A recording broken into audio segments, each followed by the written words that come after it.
I would truly like for you all to pause the video and take time out to read the disclaimer for this upcoming video. Thank you all so much.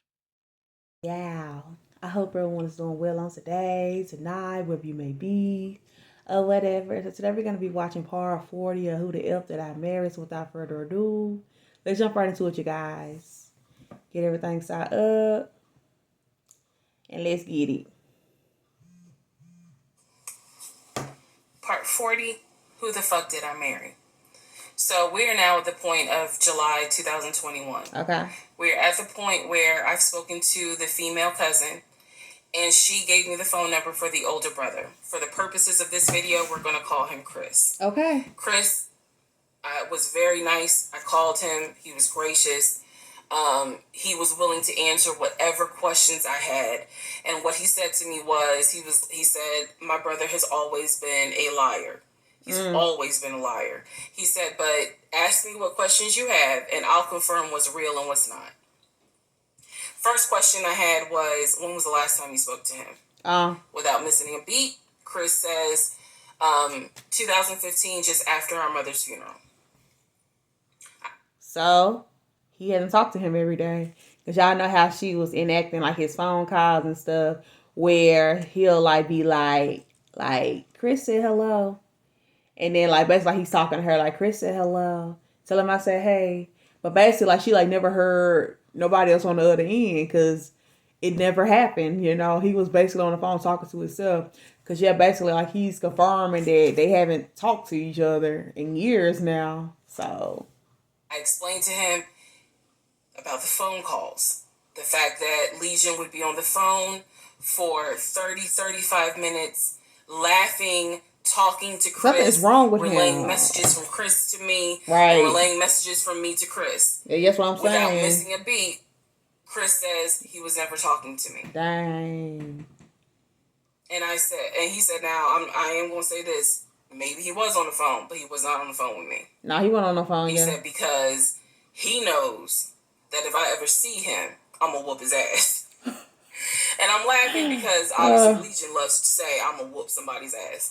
I'm streaming, yeah. So for the people who are confused, like, wait, what does this mean about the phone calls? What this means is every single time. I'm like, y'all didn't catch this yet? Like, y'all should have, like, y'all not understand, like, what she's saying. Basically, she was saying when nobody on the phone. Like, if you didn't get that my ex-husband was on the phone, holding his phone like this. Yes. Talking, laughing, cracking jokes. Hey, my wife said that, we could go later on this evening and all this other stuff. It never happened. Every time they were doing things like that, every time he was having a phone call or conversation that he claims to be with Chris, no one is on the phone. I'm streaming. No one's on the phone. Never. That is what that means. So, I'm on the phone with Chris. My mind is spinning. It is blowing up like a volcano. I mean, I'm going crazy. I'm going crazy. Because what this means is that for the past 4 or 5 months, every morning that he is having a phone call with his brother Chris, full-blown conversation. I am now understanding in real time that phone call was completely fake. So Chris tells me maybe he was talking to somebody else, but it wasn't me. He said the only family member that Legion actually talks to is the twin.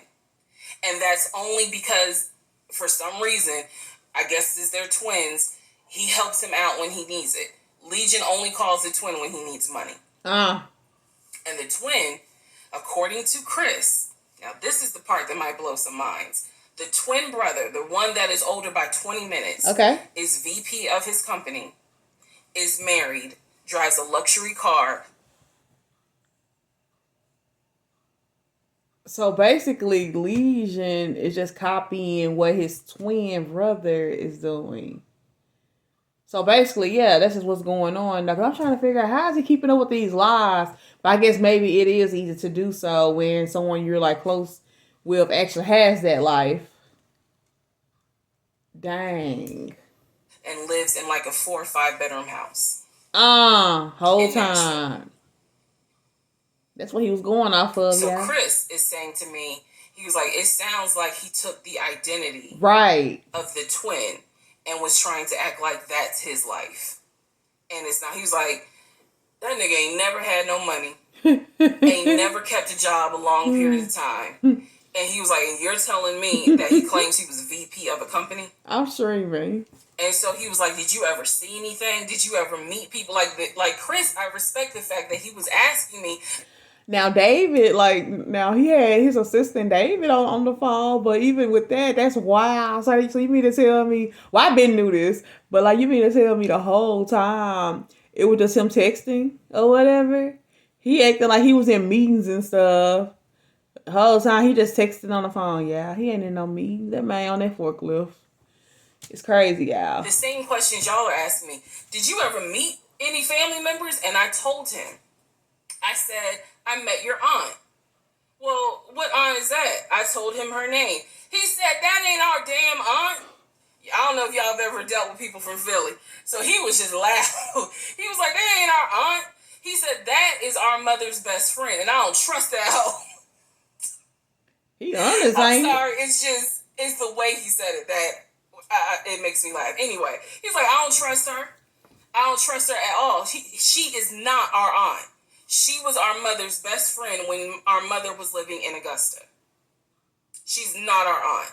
So then I explained to him about the other brothers. The brothers, remember, there were two half brothers from his dad. One lived in Baltimore, one lived in Augusta. Chris is on the phone saying, I don't know who them niggas are.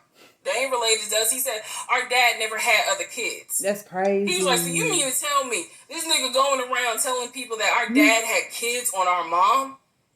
Right. And I said to him, well, the way he actually put it is that the two brothers came before y'all. He was like, hell no. No.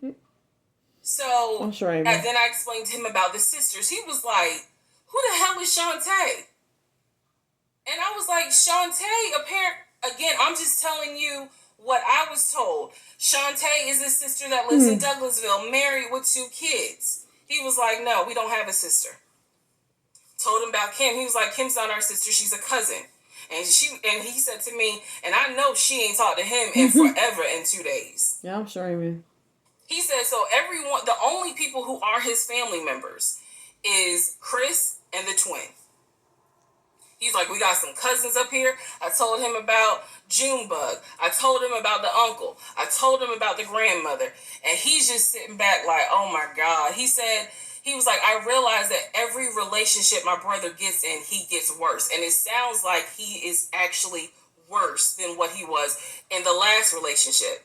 And I thought he was talking about the ex-wife that I had spoken to. No. Okay. He had no idea there was another wife. Because again, he hasn't spoken to him since 2015. But it would make sense though, because her other family, like the cousin and stuff, they didn't even know about her. So they weren't gonna know about her either though, no doubt.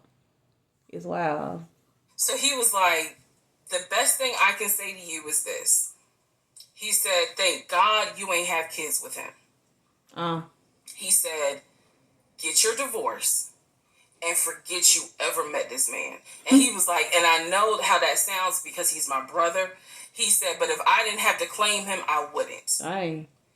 And I said to him something that I should have probably said in this whole TikTok series. This is not someone that you forget. Yeah. This is not a situation that, man, I don't even remember him. No. What I don't remember is the version of myself before I met him. Because nothing so far has turned out to be true. The only thing that Chris was able to tell me is true. Okay. Is that number one, yes, there is a brother in Philly, him. Yes, there is a brother in Nashville, the twin. Yes, both parents are deceased. Okay. That is what I was told from the beginning. Those pieces of information are true. It's funny how, because I was sitting up here trying to figure out what hasn't he lied about. So I guess I got my answer. Grandmother did die in 2008. He was like, no, she didn't. She definitely didn't die in 2020. I told him how I found the obituary. And so he was like, And the uncle, he said, which uncle is he talking about? Because if you guys remember, back in one of the parts, I talk about where he said his uncle was giving him advice on why he should not open up his savings account to let me see it. Okay. He would not let me see it. And so I'm telling Chris about the uncle, and he was like, that uncle been dead for years. I told him about Junebug. He said, Junebug been dead for years. And I said, Chris, he was having conversations with Junebug on the phone in front of me. He was like, it wasn't Junebug. He said, it sounds like my brother was making up the conversations. How do you do that? He said he definitely was making up the conversations with me. He said, hell no, I ain't gonna be on the phone at no 6 o'clock in the morning. Right. And that's what I was trying to figure out too, because even when she mentioned about how early it was in the morning, like who get on the phone like that every single morning? Now you're supposed like that, but nah, not no every single morning. Like, come on now. So the conversation with Chris solidified that this is the actual family tree. And no, there were never any conversations with his brother every morning when I was getting ready to go to work. That's wild, y'all. They had never talked. Never. On to the next part. Yeah, this part right here. But comment down below and let me know how you all feel about this series, and I'll catch you all on the next video. Take care.